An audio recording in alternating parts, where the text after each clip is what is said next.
और राजा का बेटा था तो महलों में वास हो गया, जंगल में गया लेकिन फिर दोबारा महलों में आ गया। अब चंद्रहास कह दिया नाम में बात सुना दूं, सारी लोगों बात सुना। चंद्रहास कह दिया नाम में बात सुना दूं, सारी लोगों बात सुना दूं। राजी हो गए, खुशी हुए नर नारी, लोगों खुशी हुए नर नारी। राजी हो गए, खुशी हुए नर नारी, लोगों खुशी हुए नर नारी। और गुरु ब्रह्मचारी समझावे से, गुरु ब्रह्मचारी समझावे से, यही पाठ पढ़ावे से, यही पाठ पढ़ावे से, श्याम राम गुण गावे से, ओ भूषण बारा एक सवाल पिया मन हमारा सा। बोले भक्त भगवान की। समय ने पलटा खाया, राजा का लड़का था, एक दिन राजपाट छूट गया, माँ बाप मर गए, दाई के हाथ में आया, दाई मर गई और धृष्टबुद्धि दीवान ने जल्लादों के हाथों सौंप दिया जंगल में मारने के लिए, लेकिन जंगल में भी बच गया और राजा का लड़का था वापस राजघराने में आ गया। यहाँ राजा कुलिंद कहता है ब्राह्मणों इसका नाम क्या होगा? ब्राह्मण बोले जब ये लड़का हंसेगा खुशी का आभास होगा, जैसे चांद टूट के नीचे आवे, तेरे महल में प्रकाश होगा, इसीलिए तेरे लड़के का नाम चंद्रहास, चंद्रहास नाम होगा तुम्हारे लड़के का। यहाँ उसका नाम चंद्रहास रख दिया जाता है सजनों। और चंद्रहास नाम से राजा कुलिंद का राजकुमार बन गया और महलों में राजा शाही ठाक बार से चंद्रहास का पालन पोषण शुरू हो जाता है, पढ़ाई लिखाई का काम शुरू हो जाता है। वहाँ महल में रहते रहते 10 साल का समय और बीत जाता है। लोगों वो लड़का हो गया करीब 17 साल का और इधर से जब 17 साल का नौजवान हो गया, तमाम प्रकार की विद्याओं में पढ़ करके पारंगत हो गया। राजा का लड़का था, राजपूत था, धनुष बाण उठा लेता है, अपने पिता से कहता है पिताजी मैं अगल बगल के राजाओं के पास में जाऊंगा, युद्ध करूंगा और उनको अपना दास बनाऊंगा और अपने राज का विस्तार। युद्ध करने के लिए चंद्रहास निकलता है जो साक्षात भगवान विष्णु का पुजारी था। जहां भी जाता है चंद्रहास की विजय होती है, चारों तरफ से चारों दिशाओं में विजय होकर के चंद्रहास आता है। राजा कुलिंद बड़ा खुश हो गया और राजी होकर के राजा ने अपने राज का ताज भी उसके माथे पर ले भाई। आज के बाद में चंद्रावतीपुरी का राजा चंद्रहास हो गया। अब राजा कुलिंद कहने लगा बेटा तेरे आने के बाद में चारों तरफ आनंद ही आनंद है, लेकिन एक परेशानी मुझे दिन रात परेशान करती है। क्या? कि मेरे ऊपर एक राजा और है, वो राजा तो बड़ा दयालु है लेकिन उस राजा के एक मंत्री है धृष्टबुद्धि नाम का। वो मंत्री बड़ा नीच है, बड़ा धृष्ट है, बड़ा ही अन्यायी है। मैं हमेशा राज का टैक्स वहां जमा करवाता हूँ, लगान चौबा वसूली जमा करवाता हूँ, लेकिन मंत्री कभी मेरे से खुश नहीं होता है। अब की बार तो इतना धन भेज दे कि वो धृष्टबुद्धि मंत्री राजी। चंद्रहास तो चारों दिशाओं में जीत करके आया था, क्या कमी थी? धनवार के खजाने भरे थे, हीरे मोती कणी मणि नीलम पुखास नगीने, अनमोल रत्नों के गाड़ी और छकड़े भर देता है। अपने नौकरों से कहता है जाओ उस धृष्टबुद्धि मंत्री के यहाँ ये राज का टैक्स जमा करवा करके आओ और भी कोई कमी रहे तो दोबारा आकर के और लोगों गाड़ियों में हीरे मोती भरवा दिए। नौकर चाकर उस कुंतलपुर में धृष्टबुद्धि के पास आए, बोला जी चंद्रावतीपुरी से राज का टैक्स जमा करो। अब की बार जब धन देखा धृष्टबुद्धि की आंख फाट, इतना धन तो कभी जिंदगी में देखा ही नहीं। इतना धन कहां से लाए? बोला चंद्रावतीपुरी से। किसने भेजा? बोला हमारे राजा के राजकुमार चंद्रहास ने भेजा। चंद्रहास? बोला हाँ। धृष्टबुद्धि विचार करता है कि मैं तो सुनता था कि राजा कुलिंद में तो कोई संतान ही नहीं, पर ये राजकुमार चंद्रहास कहां से आ गया?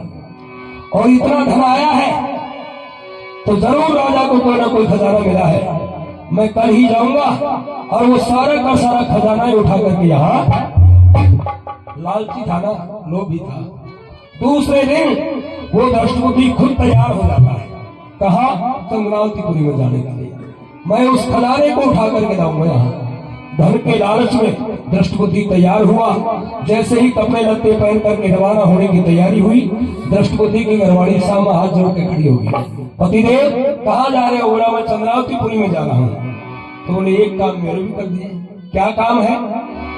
लोगों उस दृष्टबुद्धि मंत्री के एक लड़की थी, 16 साल नौजवान उम्र की हो चुकी थी। उसका नाम था विशिया बाई।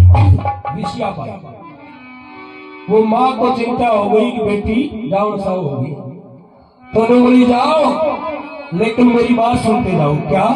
नो बोली एक डीजे पे गाना चला करता था पहले, भाई रे तेरे दो साड़ी, एक गोरी एक काली, मारा भी करवार। वो बोली ओ पिया एक बात कहूँ सुन, पिया एक बात कहूँ सुन।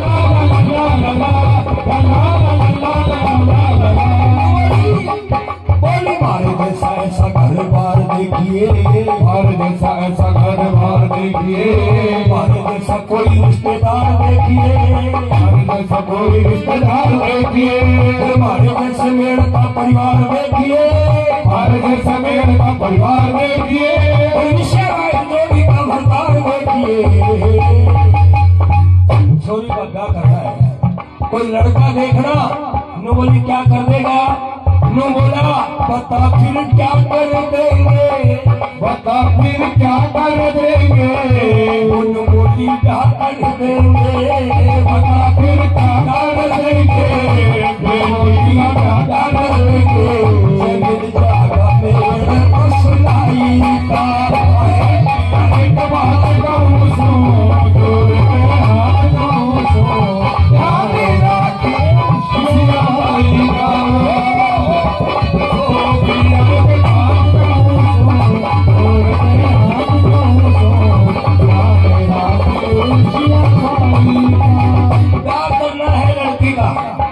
रिश्ता देखना है, लड़का देखना है। और जब पहले रिश्ता देखते थे ना तो ये सारी चीज देखते थे। आज तो छोरा छोरी खोना मुर्शिदी गाजिया बाप चला जाए, है ना माँ बाप की जरूरत ना भी चला। उस समय क्या क्या देखते थे कि शादी काशी कीजिए, ब्याह और बैठ पड़ी। 3 चीज मुकाबले की होनी चाहिए। ब्याह करे तो मुकाबला का हो, और पैर भी करे तो मुकाबला का हो, और प्रेम भी करे तो मुकाबला का हो। फिर न बोली मारे जैसा ऐसा खानदान देखिए, जैसा ऐसा खानदान देखिए, मारे जैसा मेल का मिलान देखिए, मारे जैसा मेल का मिलान देखिए, मारे जैसा महल और मकान देखिए, मारे जैसा महल और मकान देखिए। ऐसा लड़का चंद्रमा शीशा में देखिए, वो लड़का सबसे न्यारा, सबसे न्यारा, चमकता एक सितारा, वो लड़का सबसे न्यारा, चमकता एक सितारा। और बोलिए रुपया नारियल के साथ लेगा, दे दिए रुपया नारियल सगाई का, रुपया एक बात कहूँ सुन, जोड़ के हाथ कहूँ सुन, याद राखे विशिया बाई का। रुपया एक बात कहूँ सुन, जोड़ के हाथ कहूँ सुन, याद राखे विशिया बाई। और क्या देखना? बोले मारे जैसा ऐसा सुंदर काम देखिए, मारे जैसा घर और काम देखिए, मारे जैसा घर और काम देखिए, मारे जैसा सारा इंतजाम देखिए। वो ऐसा लड़का जैसे राधे श्याम देखिए, ऐसा लड़का जैसे राधे श्याम देखिए, ऐसा लड़का जैसे राधे श्याम देखिए। लड़का ऐसा हो जैसे राधा का श्याम हो, फिर ना कोई रोक टोक से, रोक टोक से, मेरा बचपन का शौक से, ना कोई रोक टोक से, मेरा बचपन का शौक से। कविताई गाय मेरे बात कहूँ सुन, जोड़ के हाथ कहूँ सुन, याद राखे विशिया बाई का। बोले गंगे मैया की जय। तो भाई ध्यान रखिए, कोई अगर बढ़िया सा घर बार मिल जाए और बढ़िया सा लड़का मिल जाए तो ये रिश्ता भी करके वो ने बोले थे भगवान बड़ा दिन दिया तो अब कर्म ही काम न कर रही। चल देता है दृष्टि, रवाना हुआ, दिल में तो लोभ था धन का, लेकिन माया कुछ भगवान की अलग थी।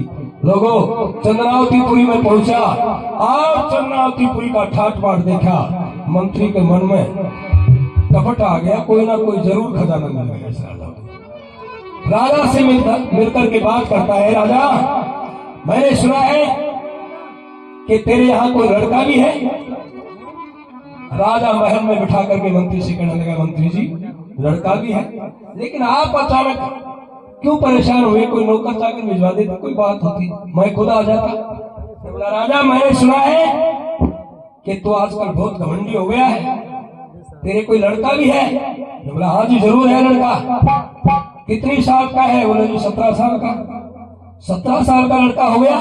आज तक कदे जड़वा में, दशोटन में, छठी की रात में कदे तुम आने को समाचार दे तो ने बोले, महाराज बताऊं के भाई जड़वा तो मैं करी को ना, छठी की रात हुई को ना के बाद ने बोलो छोरो हॉस्पिटल में मारे गया तो बोले छठी की रात की करना।